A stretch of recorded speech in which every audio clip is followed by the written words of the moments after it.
is Anna, and this is the story of a love that bloomed quietly and faded even more quietly. Not all heartbreaks are loud.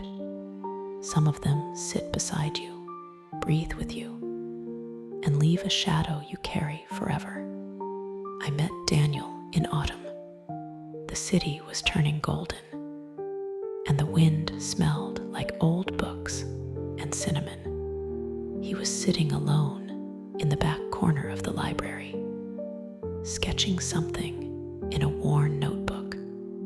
I was there almost every evening after work, reading poetry I didn't understand, trying to feel something again after a long breakup. One day, he looked up from his sketchbook and smiled. Not a big smile, just a quiet one, like he knew I needed it. I sat near him. We didn't speak for days. We just sat him drawing, me reading. That was how it started. Then one evening, he left a small paper crane on my book. It had a note inside. You look like someone who's waiting for something beautiful.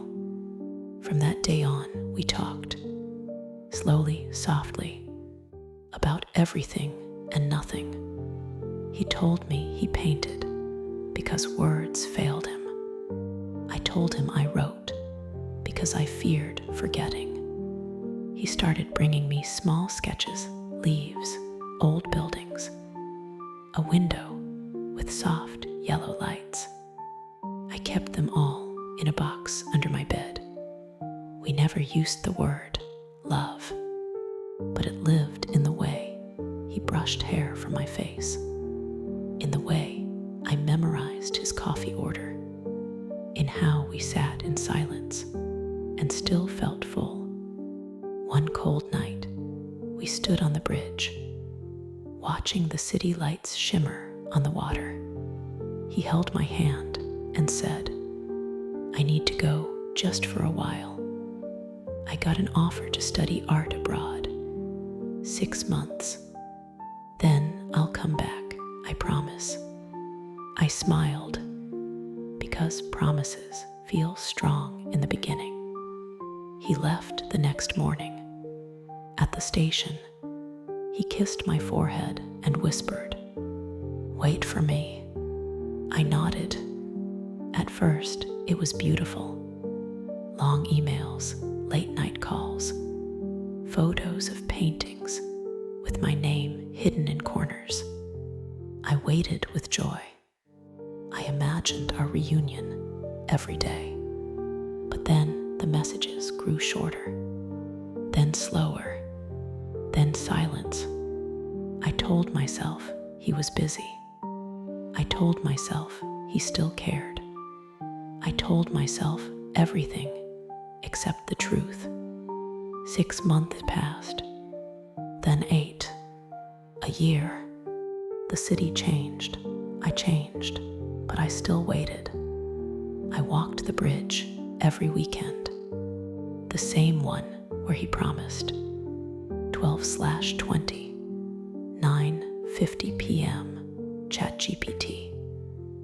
Sometimes I talked to the wind as if it could carry my words to him. One morning, I received a letter, not from him, from a friend of his. It said Daniel had decided to stay. He met someone. He was happy. He hoped I would be too. I didn't cry right away. I read the letter 3 times.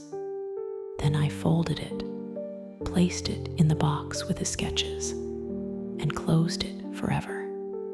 I walked to the bridge that evening. It was raining.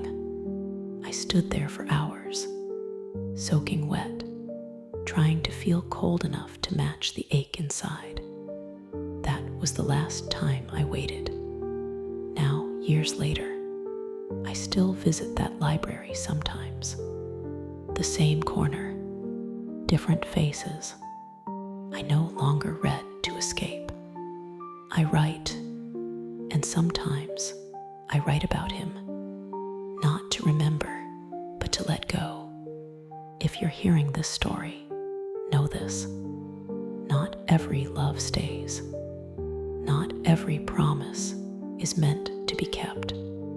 But the way you heal, that's yours. He asked me to wait. I did, but I learned that sometimes walking away is the bravest kind of love. Hey there! Just a second before you go. If you learned something new today, please give this video a like, write your thoughts in the comments, and subscribe to the channel. It only takes a second, and it really, really helps to create even better English videos for you. Your support means the world. Thank you.